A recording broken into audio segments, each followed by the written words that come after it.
The start of another business trip always felt the same. Monday morning, a suitcase half-packed the night before, the smell of coffee I barely had time to finish, and Sarah's usual smile as I stepped out the door.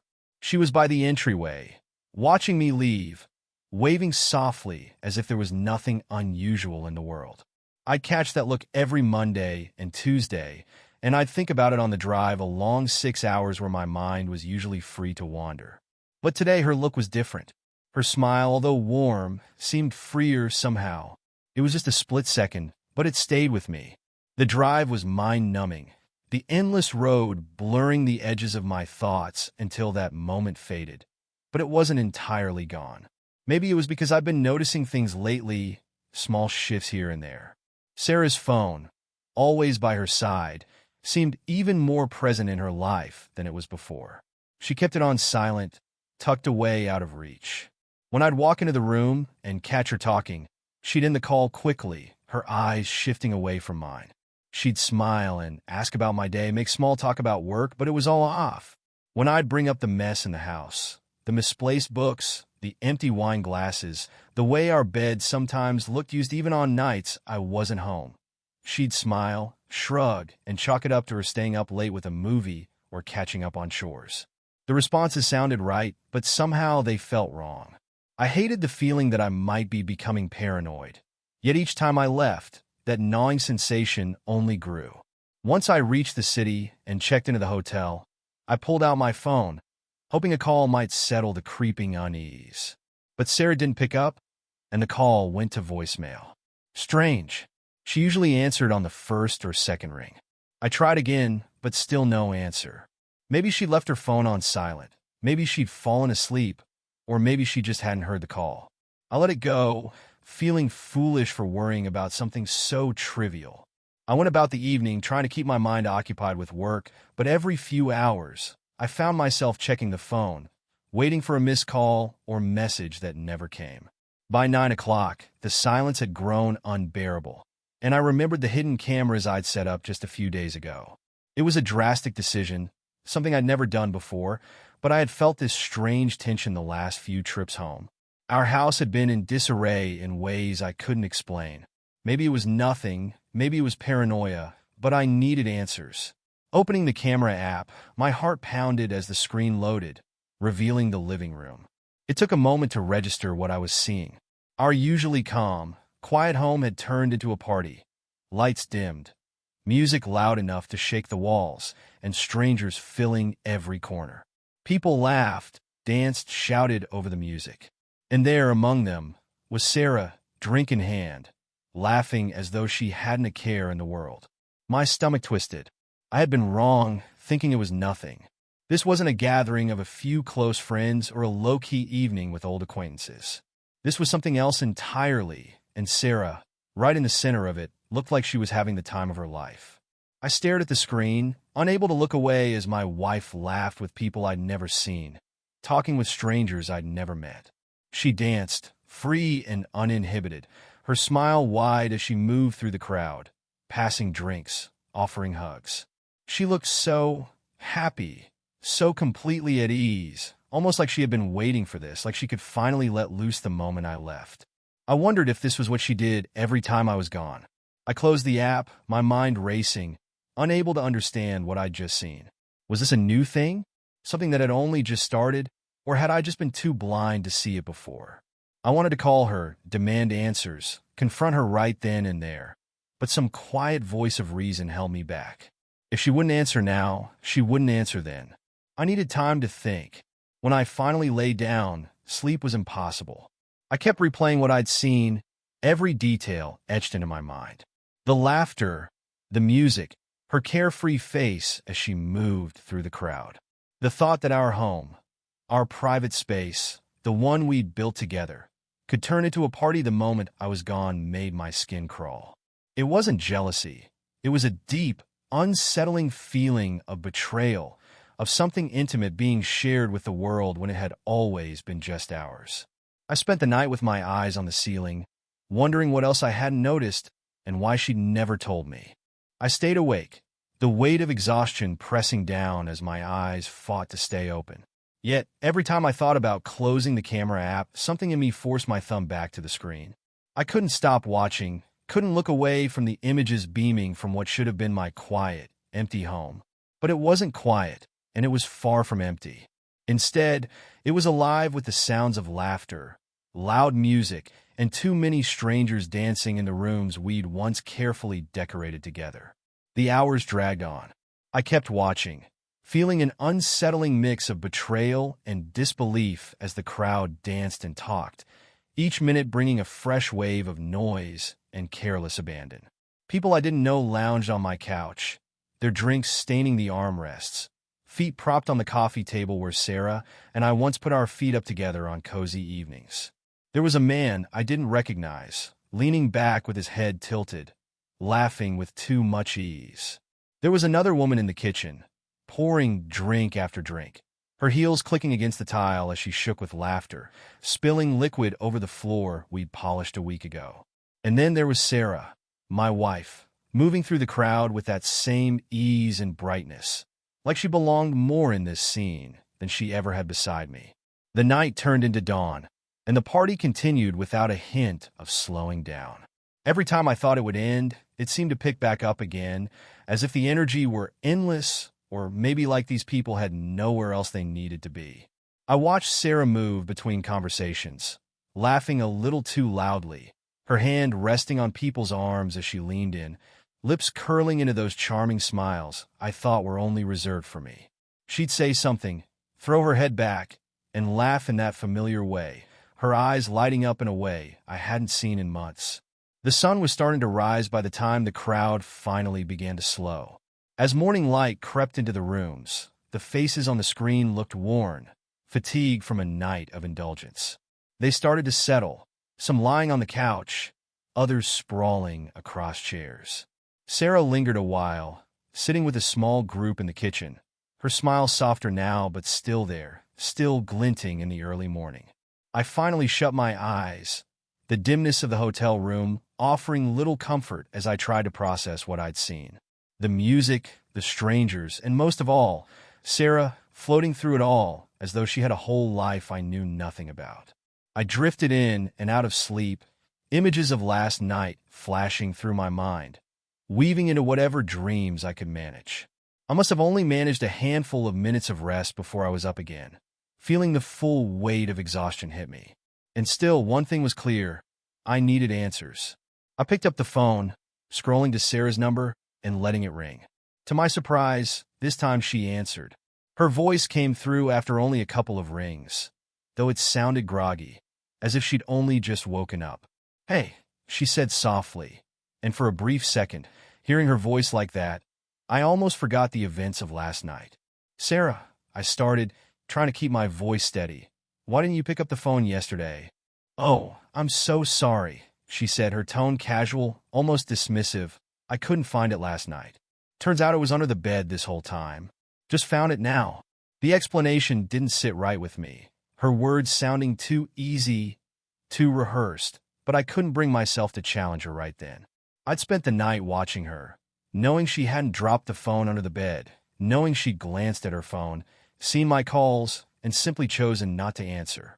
I could picture her looking at it, ignoring the screen as if I hadn't been there waiting for her to pick up. That's odd, I replied, forcing calmness into my voice. I was worried, you know. I was calling you quite a few times. She let out a quiet sigh, almost impatient, as if my concern was nothing but a small inconvenience.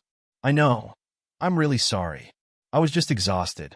Maybe I didn't even hear it ring, she said with a soft laugh, brushing off the topic like it was nothing. I nodded to myself, not believing a word she said. The memory of her, standing there in our home filled with strangers, dismissing my calls without a second thought. It was all too vivid to brush aside.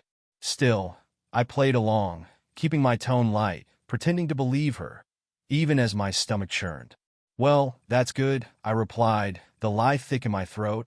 I was just worried, that's all. Anyway, I might have to stay another day here to wrap things up.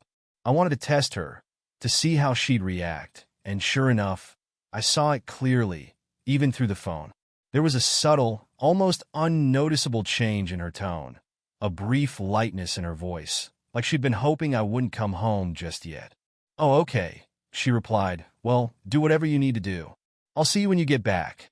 We ended the call with a bland exchange of goodbyes, and I put down the phone, the feeling in my chest a mixture of anger and bewilderment. The night I'd spent watching her felt like a fevered dream, a blur of faces and sounds, yet I remembered every detail with unsettling clarity. It felt surreal, seeing her like that, dancing freely in our house without a thought to where I was or how I might feel if I knew. I kept the phone in my hand, staring at the empty screen. I was torn between two options, each one seeming like a trap. I could rush home, cut my work short, confront her head-on, and demand she tell me why she was doing this, why she'd let our home fill with strangers, why she'd ignored my calls. Or I could wait, hold back, keep my distance for now, and give her the freedom to make her own choices, to show me the truth without knowing I was watching. But deep down, I knew I couldn't wait much longer. I had to see for myself, had to understand what was happening. Work became a struggle. My mind refused to settle, every task interrupted by the images of last night. I tried focusing on my emails, taking calls, going over reports, but the moments from the night before flickered in my mind like scenes from a nightmare that wouldn't fade. I could still see Sarah laughing, moving through our home like a stranger, surrounded by people who didn't belong there. It felt wrong in ways I couldn't describe, as if she'd opened up something private, sacred, and thrown it away like it didn't matter. The hours dragged by as I tried to push away the feeling, telling myself there must be some logical explanation. But each thought only led back to the same question: why hadn't she answered my calls? I tried to convince myself to give her the benefit of the doubt, but I couldn't ignore the sinking feeling that had rooted itself deep in my chest. By the time evening came, my patience had worn thin. I was tired, frustrated, and still without a single honest answer. When I picked up my phone to check the cameras, I did so more out of restless habit than anything else, but what I saw made my heart pound. There was again the party. This time, the house was filling up even faster, the crowd larger than the night before, their voices and laughter filling each room. The anger surged hot and immediate. Without thinking, I grabbed my things and headed out, ignoring the packed schedule I'd left behind. It didn't matter. I had to get home. I needed to know what was happening, needed to see it with my own eyes, to understand what was driving Sarah to act like this, to take such risks with our home, our life together. As I got on the road, I opened the camera app and kept the feed going, watching as I sped down the highway. The crowd had grown by the time I pulled up the feed. People were in the kitchen, the living room, even leaning on the banister upstairs, laughing as though they owned the place. The music was louder, a heavy beat vibrating through the phone's tiny speakers, and I had to lower the volume just to think. My foot pressed down harder on the gas, each passing mile feeling like an eternity as I struggled to close the distance. Sarah drifted through the house, weaving between groups of people with the same radiant energy she'd had the night before. There was a lightness to her, a confidence I hadn't seen in a long time, but it wasn't comforting. If anything, it made me feel like I didn't know her at all. I watched, my stomach twisting, as she laughed, talked, and moved through the rooms as if she didn't have a care in the world. But then, suddenly, I couldn't see her anymore. She disappeared from view, slipping out of the frame, and I felt an uneasy dread settle in as I searched through the other feeds. I scrolled quickly, switching from one camera to another, hoping to catch sight of her. She'd been there 1 second, and the next she was gone. I kept my eyes on the road, glancing down every few moments to see if she'd returned. It was almost half an hour later when I finally saw her again, but what I saw felt like a punch to the gut. She walked out of the hallway, her expression calm, oblivious to the fact that people had started watching her with growing fascination. She was wearing nothing. Nothing at all, as if it were the most natural thing in the world, and the crowd fell silent, eyes turning toward her as she moved through the room. A man nearby started recording, his phone tilted as he focused on her, his eyes bright with a look of excitement I wanted to erase. Others watched, stunned, whispering, laughing, but no one moved to help or offer her a coat. Instead, they just looked, their gazes shameless, unashamed. Someone even reached out, brushing her arm, making a joke I couldn't hear but could only imagine. A wave of nausea hit me. I wanted to shout, to make them stop, to somehow pull her away from the scene, but I could do nothing but watch. Anger surged within me, raw and intense, spilling over until I couldn't take it anymore. Without thinking, I grabbed the phone and threw it as hard as I could. It flew out the open car window, disappearing into the darkness beyond. The sound of silence replaced the camera's chaotic noise, leaving me alone with my thoughts. The scene burned into my mind. My heart pounded as I gripped the wheel, my pulse racing with regret, with the feeling that I'd made things worse by letting go of the only link I had to her, to our home. Now, I was truly in the dark, with no way to see what was happening or how far things might go. I slammed on the brakes, my heart still pounding from the rush of anger and regret. The realization hit almost instantly. Without the phone, I'd have no way to see what was happening, no way to understand what was going on inside our home. I swung the car around, barely thinking, scanning the dark road as I walked along the gravel shoulder, hoping to find the phone lying somewhere nearby. After a few minutes of searching in the dark, my foot grazed a small metallic edge, and I bent down to pick it up. But my relief was short-lived. The screen was shattered, cracks webbing out from the center like a spiderweb, and as I pressed the power button, nothing happened. I shook it, hoping the connection would return, but the phone remained silent, dead in my hands.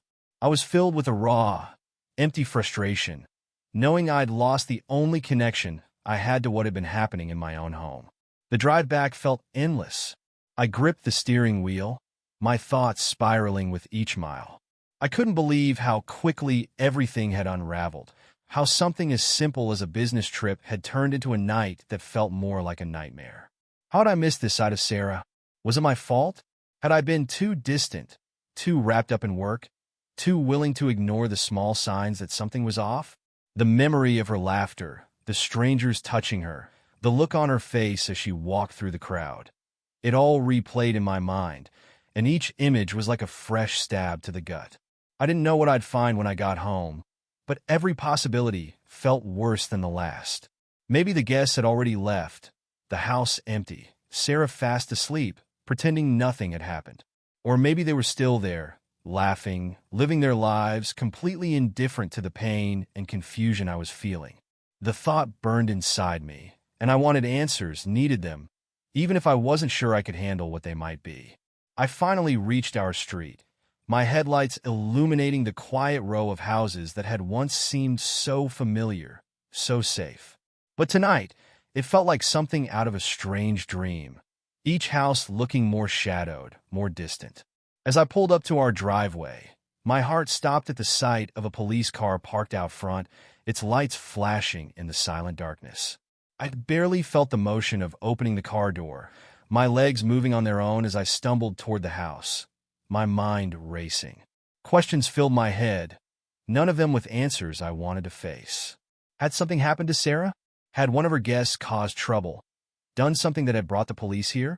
I opened the door and stepped inside, my pulse pounding. The place was a mess. Bottles, cups, and trash covered every surface, the remains of the party littering the floor. And in the center of it all, there she stood. Sarah. She was still, standing by the kitchen like a statue, her eyes fixed on a spot on the wall, her face pale, pupils wide and unfocused, almost like she didn't even know I was there. The frustration, the anger, the betrayal, all of it came rushing back. I couldn't contain it. I stormed into the room, barely noticing the officers as I shouted her name, demanding answers, wanting to hear her side of the story, to understand what had happened, to see even a flicker of acknowledgement. But she didn't react, not even a blink. She stared straight ahead, her face a mask of blankness, her eyes glassy, as if she'd become a stranger in her own skin. Before I could say more, a hand fell on my shoulder, steady but firm, and one of the officers stepped in front of me, gently pushing me back. "Sir, we need you to calm down," he said, his tone controlled, and I could feel the judgment, the pity in his voice. The officer exchanged a glance with his partner, who nodded before turning back to me. "We received a call from your neighbors," he began, about loud music, yelling. When we arrived, the scene was chaotic. Your wife was here with several people. They were all under the influence. His words hit me like a blow. I never thought of Sarah that way.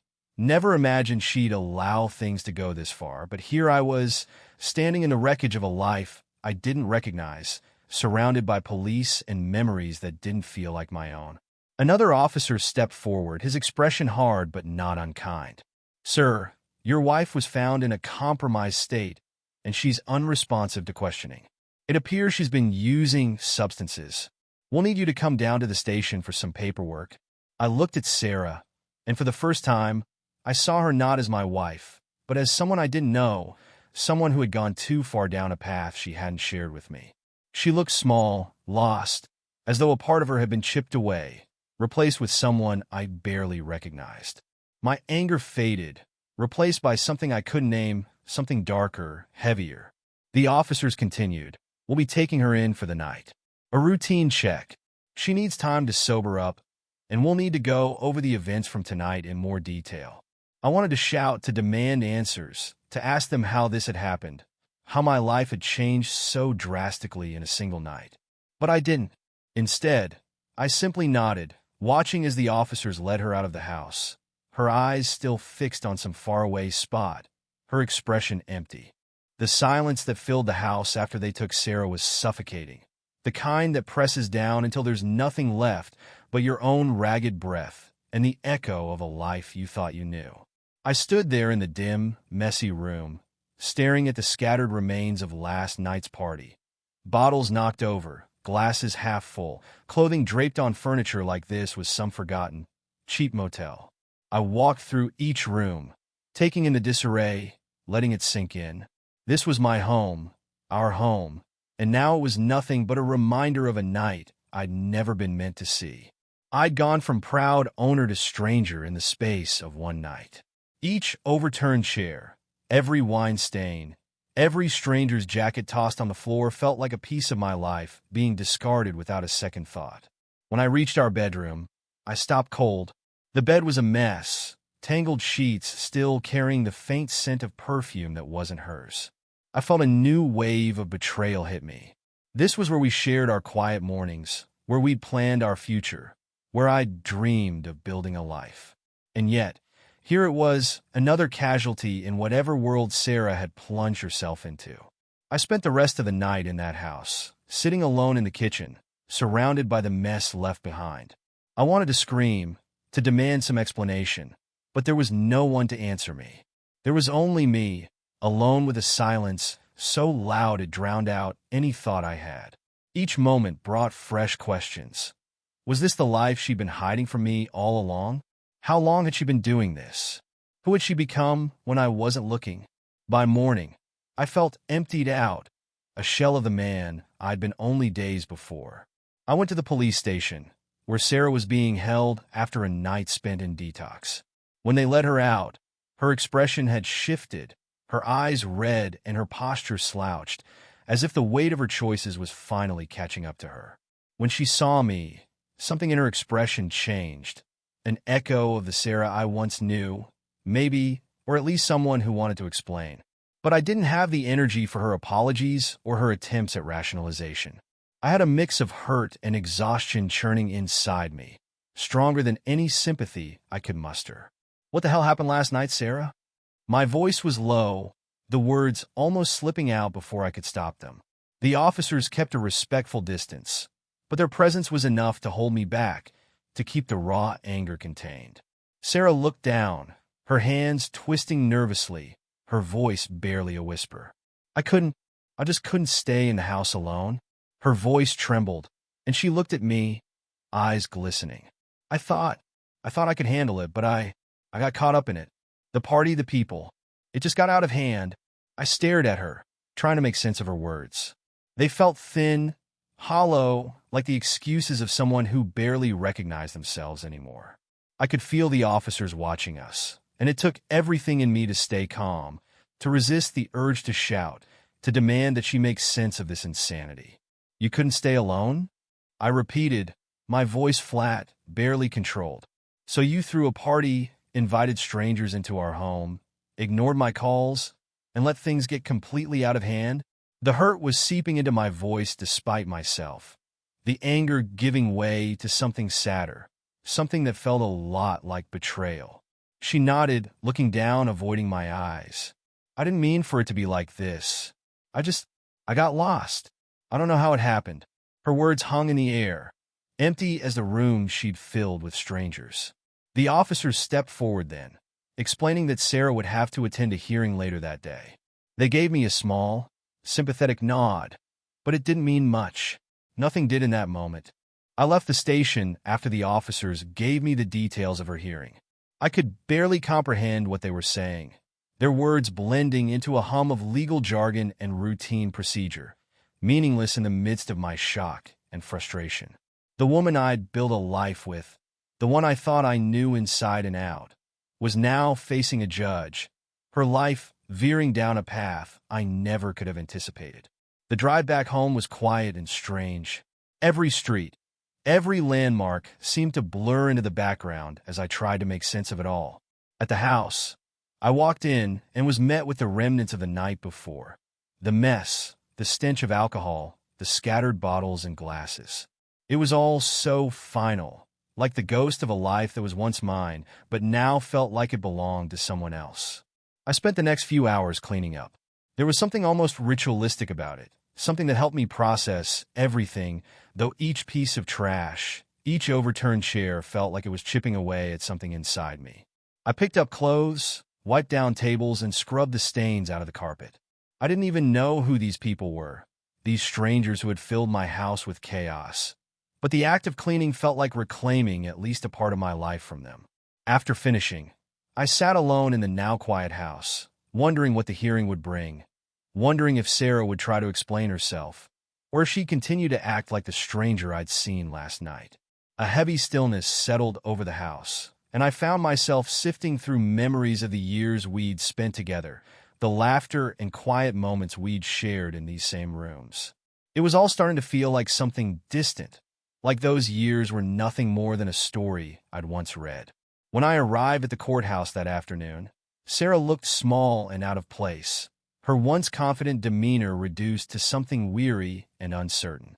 She glanced over at me with a hint of desperation, her eyes pleading, but I barely recognized the person standing there. There were no words that could bridge the gulf that had opened between us, no way to explain the hurt and betrayal that ran deeper than I knew how to express. The judge listened to the officers describe the night, the noise complaints, the state she'd been found in. Sarah kept her eyes downcast, her face a mix of shame and regret, though I couldn't tell if it was regret for her actions or for getting caught. When her lawyer suggested a bail amount of $75,000, Sarah turned to me, her expression a desperate plea. But I felt hollow, too tired to offer her the lifeline she was looking for. I could only shake my head. For years, I'd been there for her, trusting her, supporting her, loving her. And this was the life she kept hidden from me? This was how she chose to repay that trust? I couldn't bring myself to do it. Couldn't bring myself to save her from the consequences of her own choices. I stood up, walked out of the courtroom without a backward glance, and let the weight of the decision settle over me. I knew that once I walked out that door, there would be no going back, no way to return to the life we'd shared. Once I was home, I packed a bag, throwing essentials into a suitcase with a detached calm that felt foreign to me. There was no anger now, no betrayal, just a quiet acceptance that life as I'd known it had ended. I needed space, needed time to breathe, to gather whatever pieces of myself were left. I left that day, driving out to my aunt's cabin a few hours away. It was a small place, surrounded by woods and quiet, a retreat from the noise and chaos of everything I'd left behind. The days passed in a blur at first, each one blending into the next as I struggled to find a sense of purpose. I'd wake up, go through the motions, lose myself in the bottle some nights, trying to forget the empty feeling gnawing at me. But as weeks passed, that quiet, empty routine started to heal something inside me. There was a peace in the isolation, in the solitude, and slowly, I began to feel whole again. One afternoon, my boss visited, bringing me a stack of missed paperwork and offering an understanding smile. He talked with me, gave me the number of a therapist he knew, someone he thought might help. It took a few days before I gathered the strength to call, but eventually I did. And slowly, over those sessions, I found the pieces of myself I thought I'd lost forever. Months later, I put the house up for sale.